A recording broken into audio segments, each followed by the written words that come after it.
Perkara dapat kutanggung. Filipi 4 ayat yang ke-13.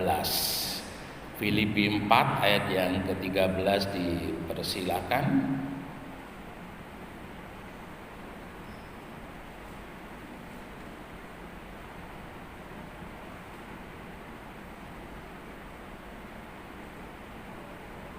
Filipi 4 ayat 13. Segala perkara dapat kutanggung di dalam Dia yang memberi kekuatan kepadaku. Ya. Dalam terjemahan ayat yang terbuka, aku dapat melakukan segala sesuatu melalui Dia yang memberi kekuatan kepadaku. Dalam terjemahan bahasa Indonesia masa kini, dengan kuasa yang diberikan Kristus kepada saya mempunyai kekuatan untuk menghadapi segala rupa keadaan. Bapak, Ibu, Saudara sekalian yang dikasihi oleh Tuhan, kita mungkin sudah banyak yang tahu seekor binatang yang namanya bunglon. Ya, bunglon ini menarik karena di mana dia menempel di satu tempat, maka warna kulitnya akan sama dengan tempat itu. Kalau dia di daun yang berwarna hijau, dia akan rupanya berwarna hijau. Kalau daunnya itu kering berwarna coklat, dia akan berwarna coklat. Dan jika dia menempel di satu bunga yang warnanya merah, maka dia akan menjadi merah. Dan semuanya itu dilakukan oleh bunglon untuk dia boleh terhindar dari mara bahaya. Nah, saudara yang dikasihi oleh Tuhan, dalam kehidupan Kristen kita, maka kita harus menyadari tidak selamanya Tuhan menuntun kita di jalan yang tanpa hambatan. Tidak selamanya Tuhan menuntun kita di jalan tanpa rintangan. Tetapi Tuhan izinkan sesekali waktu untuk boleh membawa kita menghadapi rintangan, membawa dalam kehidupan kita di jalan yang ada masalah, di jalan yang ada persoalan. Ya. Dan tujuan daripada Tuhan untuk kita boleh menghadapi rintangan, menghadapi masalah adalah untuk mendewasakan iman kita. Ya, pisau dia akan tajam kalau diasah. Sementara iman itu akan menjadi kuat kalau diperhadapkan dengan masalah dan persoalan.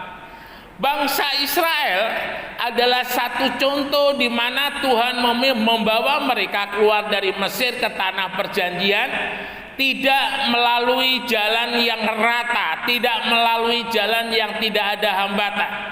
Tetapi Tuhan izinkan mereka menghadapi rintangan. Ya, supaya apa? Supaya mereka mengenal, supaya mereka tahu bahwa perjalanan itu berhasil oleh karena Tuhan.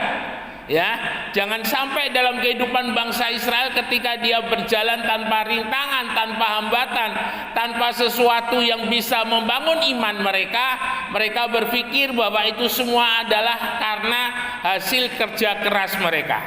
Nah, Bapak Ibu Saudara yang dikasihi oleh Tuhan, ketika menghadapi rintangan, ketika menghadapi masalah di mana itu merupakan bagian daripada rencana Tuhan, kita harus tahu, kita harus sadar bahwa Tuhan izinkan kita melewati itu tidak dengan tanpa jawaban. Ya, artinya bahwa Tuhan izinkan ada masalah, ada persoalan, tetapi Tuhan juga sediakan jawaban. Tuhan sediakan solusi. Ini yang harus kita sadari bersama-sama. Jadi ketika Tuhan izinkan kita melewati rintangan, melewati persoalan, maka Tuhan mau supaya kita datang kepadanya, meminta kepadanya, supaya kita disanggupkan, dimampukan untuk menanggung segala perkara, segala keadaan itu. Dan pada akhirnya ketika kita melihat kuasa Tuhan itu bekerja dalam hidup kita, kita sungguh-sungguh mempunyai iman yang semakin kuat kepadanya. Saudara yang dikasihi oleh Tuhan, dalam perjalanan hidup kita sebagai orang percaya, setiap hari ketika kita masih hidup selalu diperhadapkan dengan masalah dan persoalan. Permasalahannya bukan kepada besar kecilnya masalah dan persoalan, tetapi seberapa besar iman percaya kita kepada Tuhan. Ini yang sangat menentukan. Sebuah masalah itu menjadi besar ketika kita tidak mempunyai iman kepada Tuhan. Karena apa? Karena ketika kita melihat masalah yang kecil itu begitu besar karena kita tidak beriman, kita tahu bahwa secara manusiawi masalah itu tidak dapat kita selesaikan.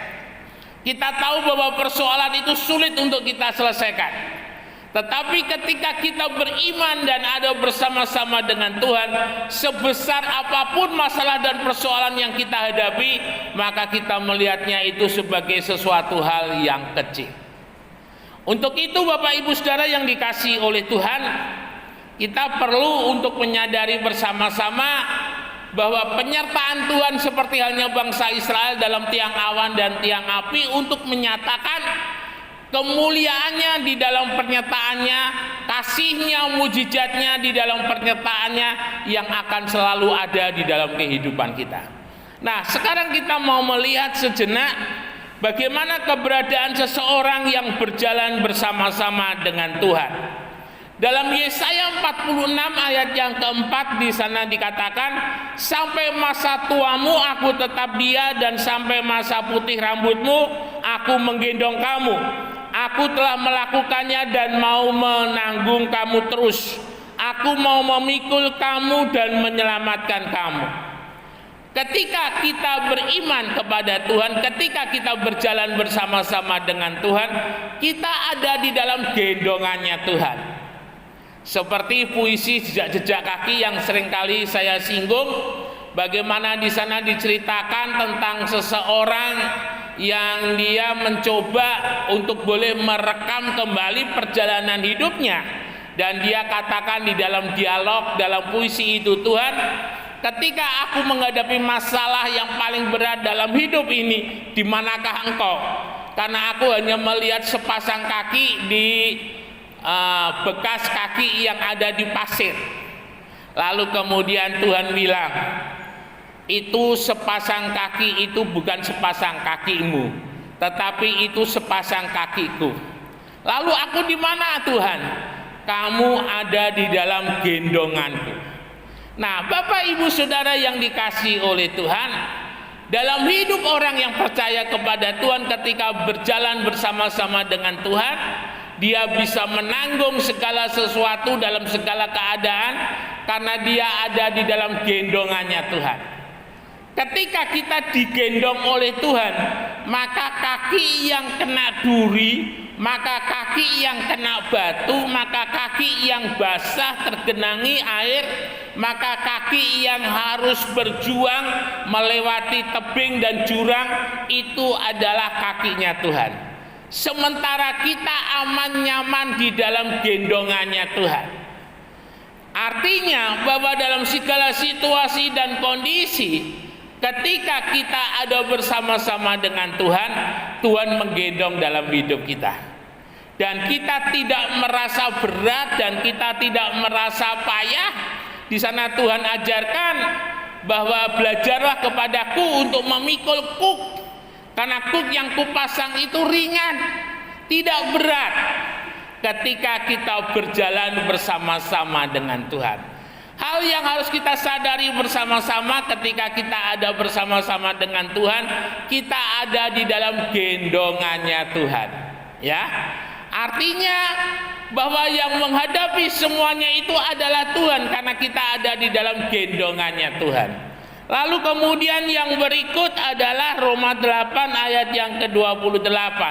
Ketika kita berjalan bersama-sama dengan Tuhan, maka di sana Allah turut bekerja dalam segala sesuatu, dalam segala hal yang kita hadapi, dalam segala persoalan yang terjadi, dalam segala permasalahan yang terjadi. Allah turut bekerja di dalam kehidupan kita. Nah, Bapak Ibu Saudara yang dikasihi oleh Tuhan, Allah yang turut bekerja di sini adalah Allah yang bersama-sama dengan kita menyelesaikan masalah dan persoalan yang kita hadapi. Jadi artinya tidak kita diam saja Allah bekerja sendiri, tidak. Tetapi Allah bekerja bersama-sama dengan kita. Ketika Yosua mengalahkan Yeriko, itu yang namanya Allah turut bekerja. Mana bagiannya Yosua, mana bagiannya Allah. Di sana bekerja sama. Allah menjadi partner di dalam kehidupan orang yang berjalan bersama-sama dengan Dia. Saudara yang dikasihi oleh Tuhan, Yosua ketika menghadapi Yeriko, Yosua hanya diperintahkan oleh Tuhan, kamu pimpin pasukanmu kelilingi tembok Yeriko tiap hari 1 kali, dan hari yang ke-7 kamu kelilingi 6 kali dengan diam. Tetapi pada putaran yang ke-7 kamu sekalian harus berteriak, bersorak, dan bagiannya Tuhan merobohkan tembok yang kuat yang mengelilingi Yeriko. Nah, Bapak Ibu Saudara yang dikasihi oleh Tuhan, ketika Allah bersama-sama dengan kita, ya, maka di sana kita akan melihat campur tangannya yang luar biasa. Campur tangan yang memberkati kesehatan kita, campur tangan yang memberkati dalam rumah tangga kita, campur tangan yang memberkati dalam usaha dan pekerjaan kita, campur tangan yang memberkati dalam segala hal yang ada di dalam hidup ini. Allah turut bekerja.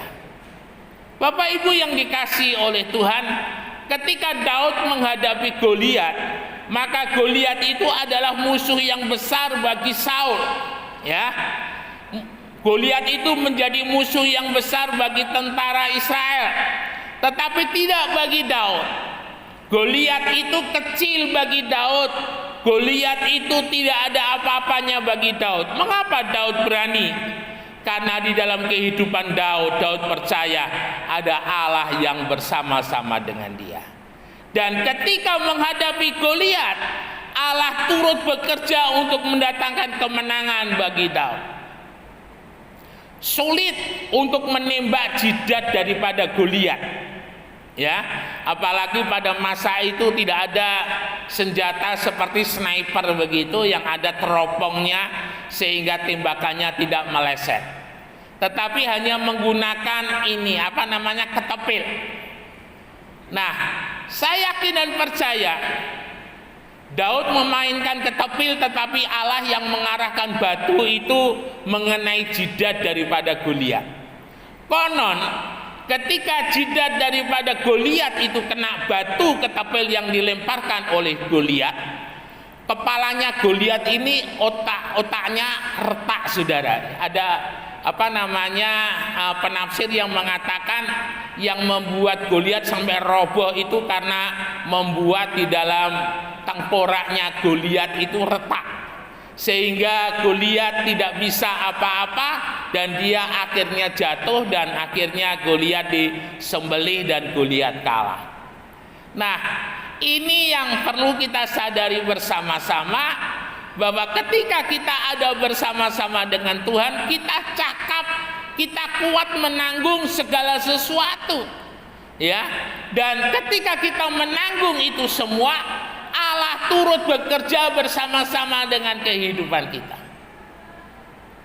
Musa ketika hendak memimpin daripada bangsa Israel, Tuhan perintahkan kepada Musa untuk mengambil tongkat, ya. Dan tongkat itu menjadi alat yang dipegang oleh Musa untuk menyatakan kuasa Tuhan. Sebagai tanda yang dipegang oleh Musa adanya penyertaan Tuhan. Dan kita tahu bahwa melalui tongkat Musa itu ketika ada di depan laut Tebro, Tuhan perintahkan supaya Musa mengangkat tongkat dan tangannya, maka laut itu terbelah, ya. Dan ketika tongkat itu dipukul atas batu, maka batu itu mengeluarkan air. Jadi ketika Allah turut bekerja dalam kehidupan kita, maka segala sesuatu yang kita kerjakan itu menjadi baik. Ketika Allah turut bekerja dalam kehidupan kita, air yang ada di kanal berubah menjadi anggur. Ketika Allah turut bekerja dalam kehidupan Petrus, perahu Petrus yang kosong penuh dengan ikan, ya. Nah, ini yang harus terus-menerus terjadi dalam kehidupan kita. Bagaimana kita ada bersama-sama dengan Tuhan, maka di sana kita akan menikmati Allah yang turut bekerja. Kemudian yang berikut Mazmur 68 ayat yang ke-20, Terpujilah Tuhan, hari demi hari Ia menanggung kita. Allah adalah keselamatan kita.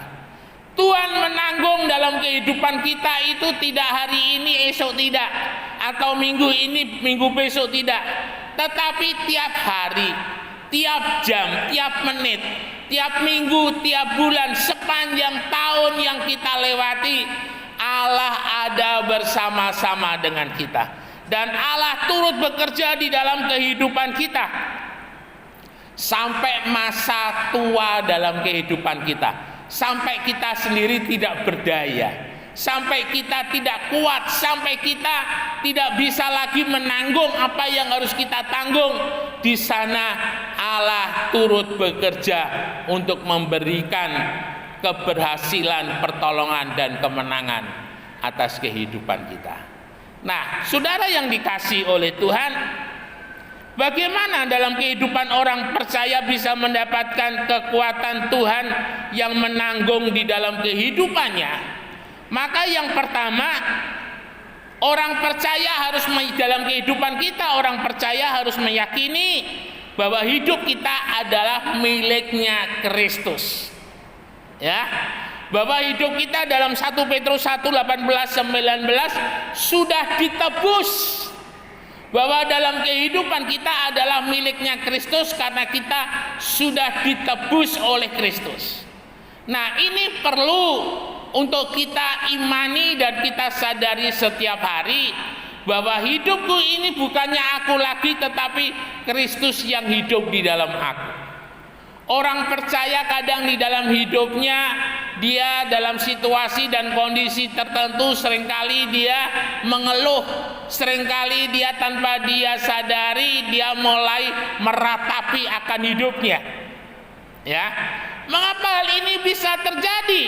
Karena dalam hidup orang percaya tidak menyadari bahwa dirinya adalah miliknya Kristus.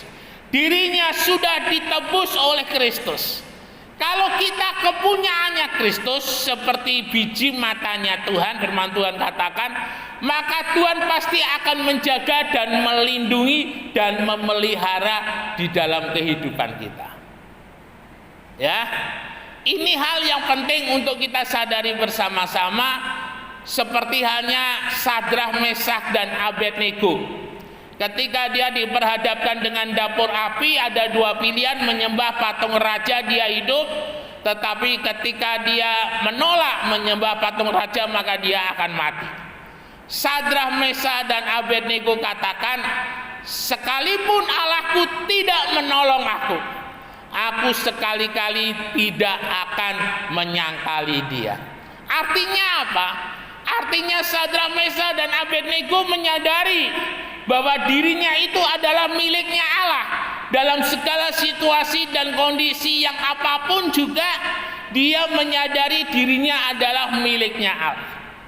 Saudara yang dikasihi oleh Tuhan, kalau kita menyadari bahwa kita ini adalah miliknya Tuhan, maka sudah sepatutnya lah kita menjaga hidup ini senantiasa memperkenankan kepadanya. Menjaga hidup ini senantiasa bersandar dan berserah kepadanya, karena kita adalah miliknya Allah. Bagi orang percaya sebenarnya lebih mudah untuk mengatakan, Yesus tolong saya, Yesus berkati saya, Yesus lindungi saya, daripada dia harus mengeluh, daripada dia harus mengandalkan dalam kehidupan orang lain. Mengapa? Karena dia adalah miliknya Tuhan. Ya. Kemudian yang berikut, Bapak Ibu Saudara, mempunyai iman. Sebagai tanggapan bahwa hidup kita adalah miliknya Tuhan, maka kita mempunyai iman kepadanya. Hidup orang percaya adalah hidup oleh karena iman, bukan hidup oleh karena melihat. Bangsa Israel ketika dia dipimpin oleh Musa menuju tanah perjanjian, bangsa Israel hidupnya tidak dengan iman, tetapi dengan penglihatan. Segala sesuatu yang kelihatan itu sementara, semu, kecil. Beda dengan segala sesuatu yang tidak kelihatan, kekal dan luar biasa. Abraham ketika dipimpin oleh Tuhan dalam Kejadian 13 sepanjang lembah Sungai Yordan, tanah itu dipilih oleh Lot untuk memperkembangkan berkatnya, memperkembangkan kekayaannya. Abraham hanya mendapatkan yang sisa, artinya tanah yang tidak ada di sepanjang Sungai Yordan, tetapi adalah tanah yang tidak diairi. Secara manusiawi tanah itu tandus, secara manusiawi tanah itu kering. Tetapi Tuhan katakan bahwa itu akan menjadi miliknya Abraham dan Tuhan akan memberkati. Terbukti ketika Ishak di Gerar, ya, di tanah yang tandus, di tanah yang kering, Tuhan memberkati Ishak 100 kali lipat. Nah, ini yang harus terjadi dalam hidup daripada orang percaya. Melihat segala sesuatu dengan iman, mempercayai Tuhan lebih daripada apa yang dilihat, mempercayai Tuhan lebih daripada kenyataan yang ada, mempercayai Tuhan lebih daripada apa yang terjadi. Karena kenyataan yang ada itu tidak sebanding dengan kebenaran yang Tuhan janjikan. Kenyataan yang ada, perahu Petrus itu kosong. Kenyataan yang ada, Danau Galilea semalam-malaman tidak memberikan manfaat apa-apa bagi Petrus. Tetapi ketika Tuhan perintahkan kepada Petrus, kamu pergi dan labuhkan pukatmu kembali ke tempat yang dalam, dan Petrus melakukannya dengan iman, dan Petrus mendapatkan hasil yang luar biasa. Hari-hari ini saudara, satu kata yang akan menolong dan menyelamatkan kita adalah iman. Karena ketika kita beriman, maka kita selalu menengadah ke atas. Ketika kita beriman, kita selalu mengangkat tangan mohon kemurahannya Tuhan. Di tengah-tengah situasi dan kondisi yang terjadi seperti sekarang ini, tidak ada tempat di mana kita bisa berlari. Hanya kepada Tuhanlah tempat perlindungan, tempat pertolongan yang memberikan ketenangan dalam hidup kita. Kita tidak tahu pasca setelah perang daripada Israel melawan Hamas di Gaza, apa yang akan terjadi dengan boikot produk-produk yang beraliansi dengan Israel.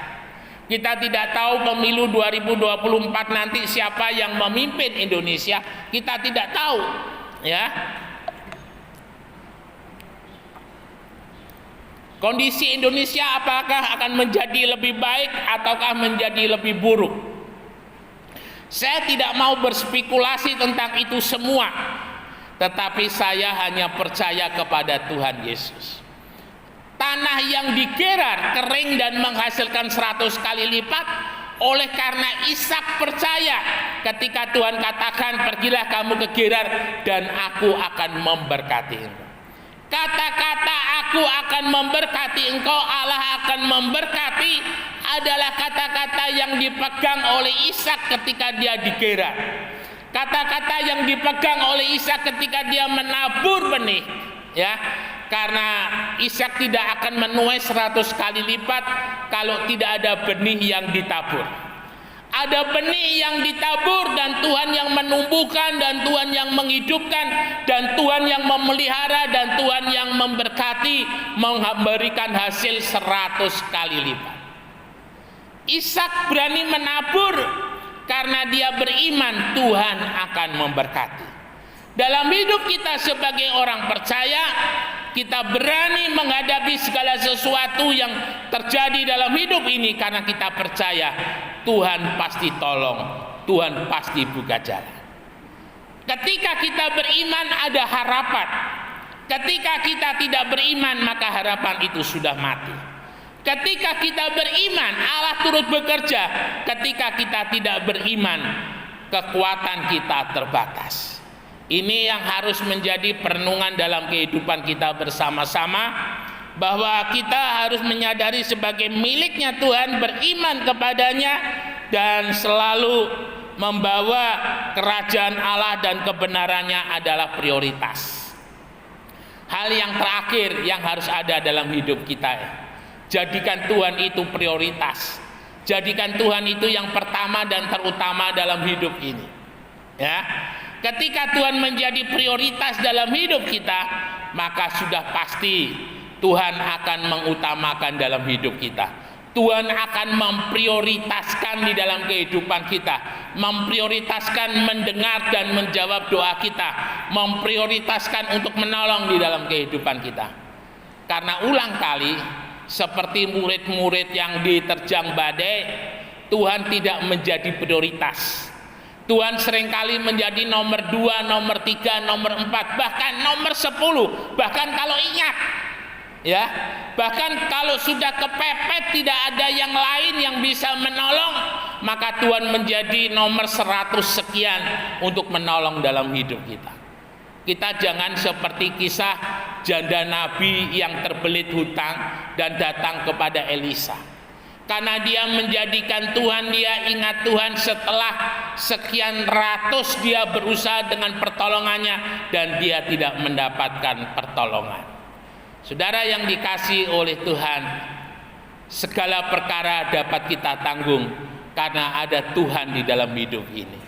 Dan Tuhan ada di dalam hidup ini ketika kita beriman kepadanya, ketika kita menyadari bahwa kita adalah miliknya, dan kita mau menjadikan Tuhan prioritas selalu dalam hidup ini. Teruslah berjuang, jangan sendiri. Teruslah menghadapi hidup ini, jangan sendiri, tetapi bersama-sama dengan Tuhan. Bersama-sama dengan Tuhan kita akan terus maju. Bersama-sama dengan Tuhan kita akan lewatin masalah dan persoalan. Bersama-sama dengan Tuhan kemenangan pasti terjadi dalam hidup ini. Immanuel, beri kemuliaan bagi nama Tuhan. Mari kita sama-sama naikkan ucapan syukur di hadapan Tuhan. Sidang Tuhan